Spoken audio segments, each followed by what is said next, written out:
You've spelunked into the Matt Cave. Hello, everybody, and welcome into another episode of the Matt Cave. Thank you all so much for spelunking on by this week. Well, this week it's the draft week. On Wednesday, June 25th, we've got the NBA draft, and then on Thursday, June 26th, we have not just the second round of the NBA draft, but the first round of the NHL draft. So back-to-back days where both teams in Utah have top 5 picks. That's pretty cool. Just go back a few episodes and see how I really feel, though, about the NBA and the NBA draft. So I'm not going to be talking about too much when it comes to the NBA draft, just what I think the Jazz are going to do and what I would do in their position. And then same thing with the Utah Mammoth. That will be after the Jazz. And then I also have some words about ESPN. So thank you all so much for being here. As always, like, comment, subscribe. Give me those updates wherever it is, however you listen. Helps me out a ton. Also, leave a review I think you can do on Spotify. We've probably been able to do that for a while now, but that would help me out immensely as well. So thank you all so much. And then you can find me on Facebook. That is the Matt Cave Podcast. You can also find me on Instagram, the Matt Cave Podcast, and on I already did Facebook and Instagram, so there's not much else you can find me. If you want to send me an email, you can, themattcavepod@gmail.com. And all right, that's really it as far as announcements go. I did recently lose my big boy job, so that's fun for me. So I am in the hunt for more work, but yeah, that's not why you're here. So that's just a window into my life and how things are going for me. But now let's move into things with... Let's start with ESPN, and my gripe with ESPN is twofold here. Threefold, really, actually, for the 3 professional teams in the state of Utah. I've got a gripe for each individual one. I'm going to start with Real Salt Lake.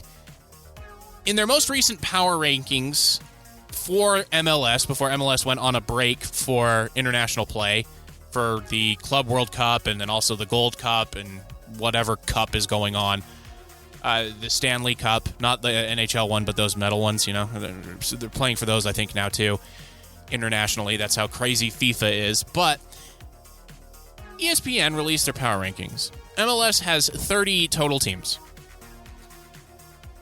ESPN thinks that there are 5 teams that are worse than Real Salt Lake. And I'm sitting here thinking, maybe they just don't watch Real Salt Lake games. Because they have Real Salt Lake in front of Sporting Kansas City, Toronto, St. Louis, Montreal, and the Galaxy. Real Salt Lake lost to the Galaxy, and it wasn't close. They lost to the Galaxy. They have not looked good in any game this year. Even in that game against DC United, they were playing against a team that's given up over 20, has a minus 20-something goal differential. And they only could put up 2. So, that's my first gripe. ESPN, what are you doing? Like, when you're writing these articles here, John Arnold, do you really spend time watching these games? And I know you can't watch every single game, even though it's your job, but RSL is not 25th. Just not. They're 29th or 30th. That's really where they're at. That's the first gripe. Second gripe, let's move on to the Utah Mammoth. They still haven't updated anything on their website to reflect the Utah Mammoth. Everywhere you go on ESPN.com, it is the Utah Hockey Club.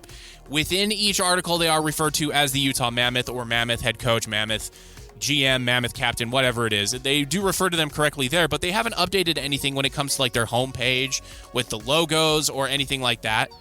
I'm on ESPN.com right now. You go to your favorites on the left-hand side of the screen. Scroll down. It's still Hockey Club with the old Utah Hockey Club logo, which I prefer. If you've listened to me this past NHL season, I wanted them to remain the Utah Hockey Club because that would be unique. But, whatever. So ESPN is still stuck in the past there.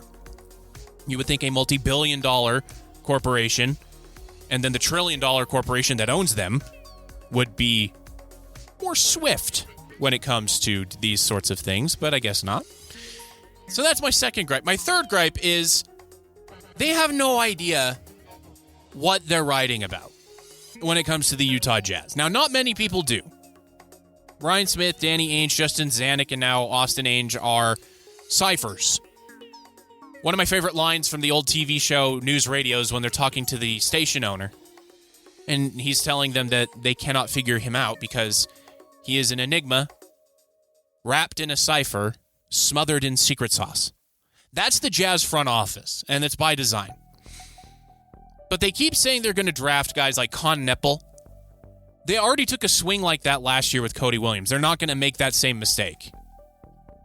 At least I hope they're not. I would hope that they would learn from mistakes because Cody Williams is an unabashed bust. He couldn't stick in the NBA. He was a lottery pick, and he couldn't stick in the NBA for an entire season. He was in the G League, and even when he was in the G League, he wasn't really impressing anybody with anything. Isaiah Collier, on the other hand, was impressive. Broke the record of John Stockton for most assists by a rookie. So there you go. He was not a lottery pick. So the NBA, I'm off of the ESPN rant and I'm moving on to the Jazz and the NBA as a whole. The NBA is addicted to upside. They're addicted to it. That U word, they are, it's a ketamine addiction, I swear. Because when you look at the teams that have remained bad over the past 5 years, that have not moved anywhere, teams like the Hornets, the Wizards, the Jazz, they look at these guys that have, air quotes, athleticism or big wingspans, can jump out of the gym, and they take a swing on them way too early in the draft. Because they have that U word. They have upside. They have potential. I don't agree with that in any way, shape, or form.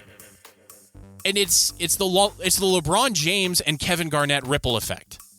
Back when they were high school stars coming out, they were ready-made NBA players. Once in a generation. And now every NBA front office is addicted to trying to find that next one. Obviously, at the number 1 overall pick, you are pretty much squared away to get that person. Victor Wembanyama, Cooper Flagg, LeBron James, Tim Duncan, you name it, at that number 1 overall pick. Can you screw that up? Yeah, just look at the Cavaliers a few years ago. They got LeBron James way long ago, but they also messed it up. Now, and then Kevin Durant as well. That's another one. But when I look at what the Jazz have done with their lottery picks in this tankathon that they're doing, none of them are any good. Now, the jury is still out for Taylor Hendricks because of that injury. And all reporting coming from that side of things is showing that he really could be something. So the Jazz have that in their back pocket still. Everybody else has been a failure outside of Keontae George, maybe, Isaiah Collier, maybe, and even the second-round pick from last year, not so great. So as I look at this, and I look at what everybody is saying the Jazz are going to do, from ESPN all the way through CBS Sports, The Ringer, which if you don't know The Ringer, that is Bill Simmons' former thing that he created when he was fired from ESPN, that he has since sold, NBA.com mock draft, even to a site called For the Win, which is run by USA Today. It's all about upside and maybes.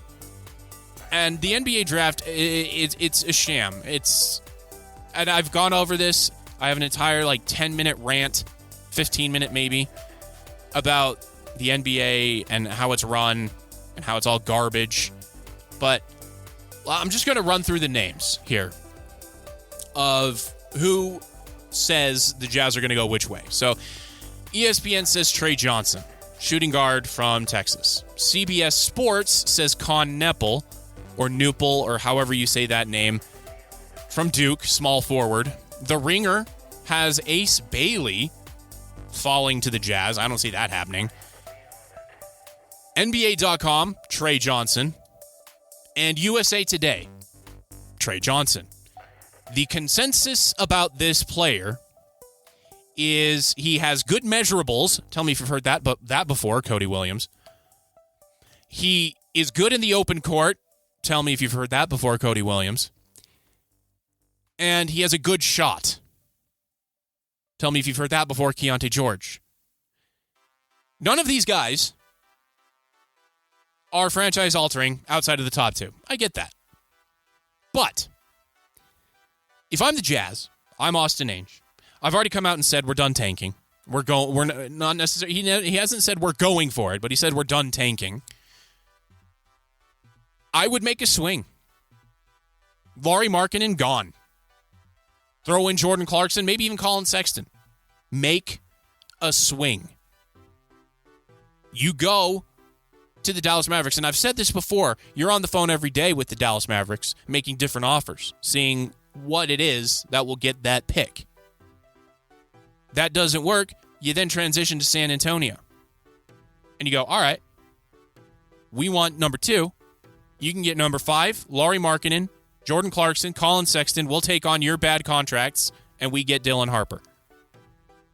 Because if all 15 teams in the West are going to be trying, as Brian Windhorst reported, he said all 15 teams, even the Utah Jazz, are going to be going for it.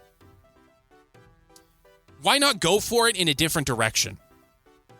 Push your chips into the center of the table and say, we want one of these 2 guys. We're going to give you everything. And then you go to the Lakers and you trade John Collins and maybe even Walker Kessler. Wow, brain fart. And you go, all right, give us your future. You want to win now with LeBron James? You get our 2 big men. We want your future. Make the swings. Don't be timid. Don't poke your toe in the water. Jump into the deep end. Jump in. Both feet, go. Because clearly the NBA is not going to give the Jazz the top overall pick. In the history of the NBA, the Utah Jazz have never won an NBA title, and they've never had a top overall pick. Hell, they've never had a top 3 pick. And that's clearly going to be what is going to happen from here on out. So force the issue. Give them Godfather offers. Offers they cannot refuse. And then if they do not accept them, you leak that. You leak that out. Brian Windhorst, Shams, Adrian Wojnarowski, maybe even though he's working for St. Bonaventure now. Leak it to him. And say, hey, we offered this. They said no. And then use the power of the press to shame them. They have to do something different. Because the fan base is tired of the tank. I get it. I'm not. What I'm tired of is the NBA itself. As an organization. As an association. That's what I'm tired of. So, break the mold. Do something different. Dare. Try. Gamble. Because what I don't want to see this offseason is just more of the same. More of, yeah, we actually are going to try, but we're going to do it with young guys. I'm tired of seeing that. Because after today, as I started recording this, Kevin Durant was traded by the Suns to the Rockets. The Rockets did not give up terribly too much. They gave up Jalen Green, Dylan Brooks, the number 10 pick in this draft, and 5 second-round picks. So they did not mortgage their future to get this future Hall of Famer. There's the market. That's the first domino to fall. Now we have, as the Jazz, Lauri Markkanen, a perennial all-star, who will fit and slot in perfectly with Anthony Davis for the Mavericks. And then they could also get Colin Sexton, who has been reclaimed. The reclamation project is over. He is who he is, a hard-charging guard who is going to work incredibly hard on defense. He may not be great at it, but he's still going to try. And he is offense. And then Jordan Clarkson on top of it, hey, that's instant offense. And then some draft picks, too, to get the number 1 overall pick. Hey, that's pretty good. That doesn't work, you go to San Antonio, same thing. Because, and this is going to be the last of it, the Jazz need to do something different. And right now, what they're doing isn't working because the NBA is not playing ball. So then you force the issue. All right, so that's it for the Jazz. I'm not going to spend any more time on that because I've already wasted too much breath talking about the NBA. Essentially, what everyone is saying is the Jazz are going to be getting Trey Johnson because VJ Edgecombe keeps going up in the draft. We'll see. We'll see how the 76ers act as well at number 3, because who knows what their timeline is with Joel Embiid, the perennial made of porcelain NBA player who is consistently out of action. Do they continue to try to go for it with him, or do they pull the plug? Say, thanks for the memories, Joel. We'll just put you on the injured list forever until your contract runs out and start over. I don't know. We'll see what happens there. So if I'm the Jazz, I'm going for it. My prediction is they're just going to hang, stand pat, be boring, and pick best player available, which will probably be Trey Johnson. Because Cooper Flag is number 1 overall, done and dusted. Number 2, Dylan Harper, done and dusted. Those 2 picks are not going to get traded because the Jazz won't even try. And at number 3, somebody else is going to jump up there, like the Hornets or the Wizards or something, and the Jazz are just going to be left in the dust. That's what I think is going to happen. And they're just going to pick somebody like Trey Johnson who's going to flame out in 2 years. I've gone very cynical, if you can't tell, and that's what I think is going to happen. Let's move on to the NHL draft, where the impossible happened for both Utah teams. The Jazz got the worst pick they could possibly get, a 1% chance there. And then the Mammoth moved up to the best possible pick they could get, a 1.5% chance of happening. So the Utah Mammoth will be picking 4 overall. That's pretty exciting for a team that is very close to contending. Now, what do I think they're going to do? There's a lot of options. Like, the world is Bill Armstrong's oyster here. This is a much more rosy outlook than it is for the Jazz. So, with the talent the Mammoth have on board right now, they are 7 points out of playoff contention. If the St. Louis Blues did not go on the tear that they went on to end the season, the Mammoth could have been 1 to 2 points out of making the playoffs. Legitimately. Now, where does that leave them in this rebuild / upscaling that they're going to be doing here? It's really hard to tell because Bill Armstrong is tough to read, because he said anything and everything from we're going to keep the pick and just pick best player available, which is what they've done since he took over 5 years ago. He's also said we will trade up to try to get one of the top 3. I think he said that tongue-in-cheek with a smirk on his face. I couldn't tell because it wasn't an on-video interview. It was on written paper. But I'm sure that was a smokescreen. I don't see him doing that. The other is trade the pick for a top 6 forward that can score goals, because clearly that is where the Mammoth lacked last year, was scoring goals.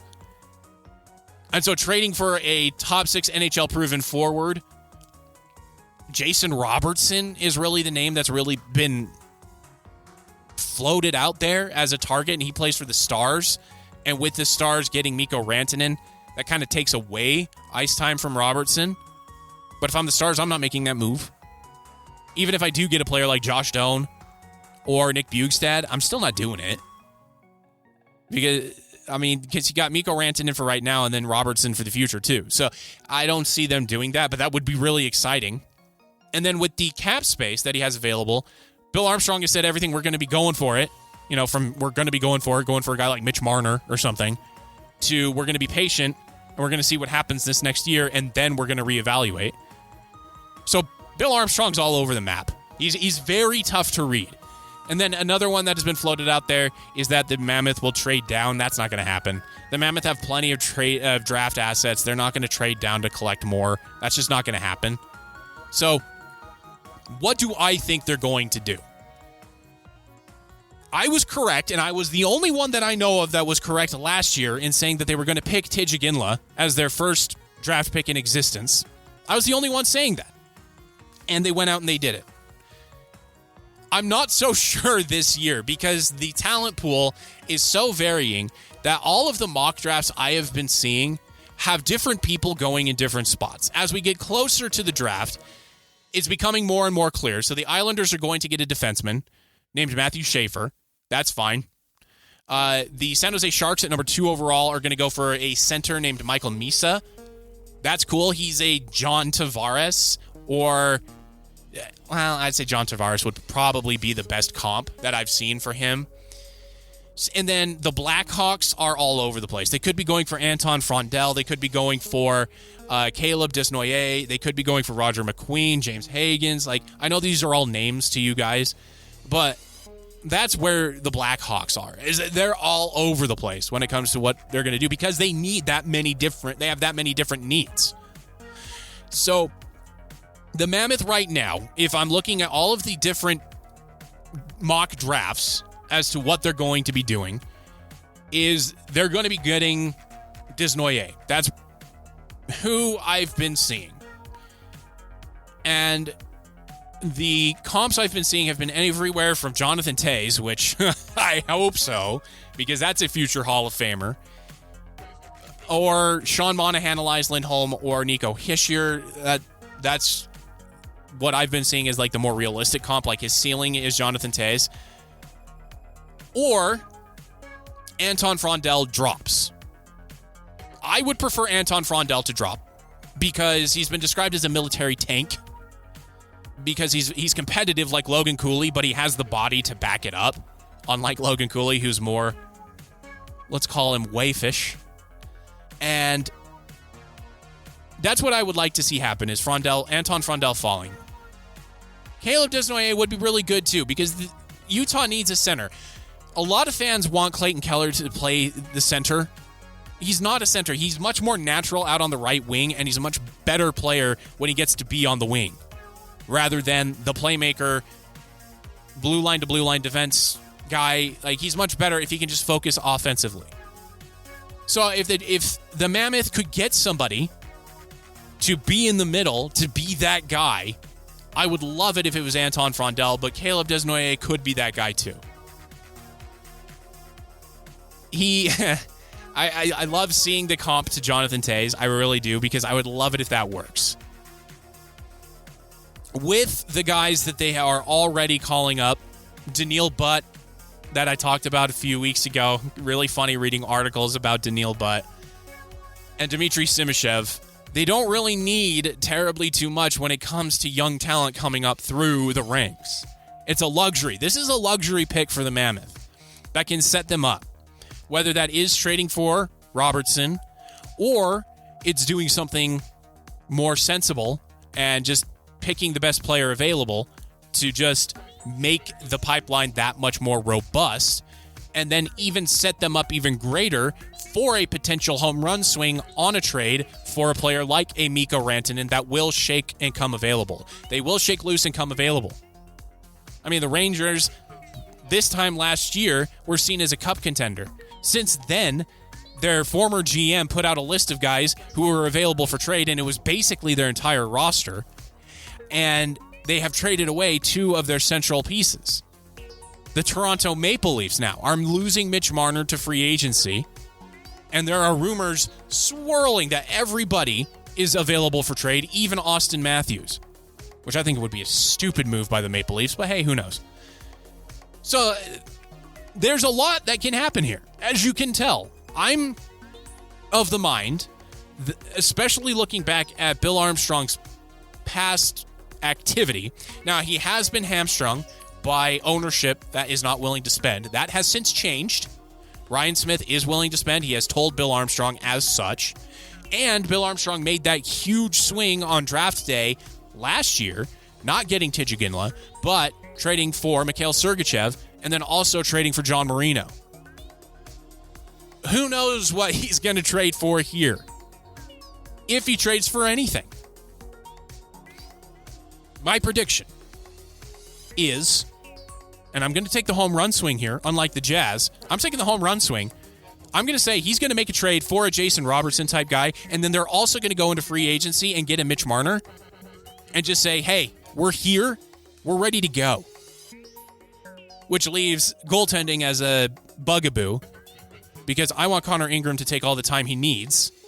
I still believe he would be a top 10 NHL goalie if his mind is right. Obviously, we've got Veggie. So who backs up Veggie? Because Veggie can't play every game, even though he did down the stretch last year. He can't. So what's going to happen there? That's really the big glaring hole I see. Obviously, depth. is another hole because once Dylan Gunther went down for an extended period of time, Sean Dursey, when he went down for a while, that exposed Utah Hockey Club last year. And yes, I did say Utah Hockey Club because that's who they were last year. They weren't the Mammoth. So that'll be another thing to address. But I'm going for the home run swing here. Bill Armstrong's been playing too coy for my liking, which makes me think he's got something up his sleeve here. And unlike the Jazz front office, who has said we're done tanking and is trying to put out this united front of we're going to be going for it because, that's what our fans want to hear, even though it's not reality, because I'm going to circle back there. The Utah Mammoth are in a pole position here of every NHL club because they have the cap space, they also have the tradable assets, and they also have an incredibly deep pipeline of talent that is just begging for a home run swing, and I think that's what Bill Armstrong's going to do at the draft on the 27th. Big home run swing. That's my prediction. Unlike the Jazz, who are just going to be meek and accept that the NBA doesn't want them to win and just go, all right, we're just going to get Trey Johnson and we're going to suck. All right, so that's kind of what I'm predicting here. A very meek and mild draft for the Utah Jazz. They're not going to do anything, no trades, no nothing, a lot of smokescreen, a lot of big talk, and then they're just going to be meek and say, I'm sorry, Mr. Adam Silver, we accept our plight, we're going to take Trey Johnson. That's what it's going to be there. And then in the NHL draft, I predict Bill Armstrong going for it. Pedal to the floor, yes. Because he still has a market that is fresh, a fan base that is very excited by what they saw last year, myself included, and he wants to capitalize on that and just make it even better. Perhaps within the next 5 years, supplant the Utah Jazz as the team of Utah. Because where I'm sitting right now, with Danny Ainge, Justin Zanuck, Austin Ainge, and Ryan Smith on that side of things, I've given up on them. There's a lot of hope, a lot of promise. Masterful trades of Rudy Gobert, Donovan Mitchell, Royce O'Neal, all of those guys to get a ton of assets. And what have they done with those assets? Zip, silch, nada. They blew it in the first season of the rebuild by competing up until the trade deadline and then giving up. They blew it again the second season by being competitive first half of the season, then blowing it up. And then this year, when they finally got it right, the NBA, and I'm trying really hard to keep my language clean here, the NBA said, thanks, but no thanks. We want to reward the Dallas Mavericks for the worst trade in NBA history. Oh, boy. All right. So now a quick update on the video game side of things. Because I don't have gainful employment right now, I will not be able to get any new games coming out, so I won't be able to do any new game reviews. That being said, I have a pretty big backlog of games I need to play and get through. So if you get a random review of a random game that came out a few years ago, that's why. So I just wanted to give an update on that side of things. So thank you all so much for being here. Let me know your thoughts on what you think both Utah clubs are going to be doing for their respective drafts. If it were me and I were running the Jazz, Godfather offers up and down the board there for numbers 1 and 2.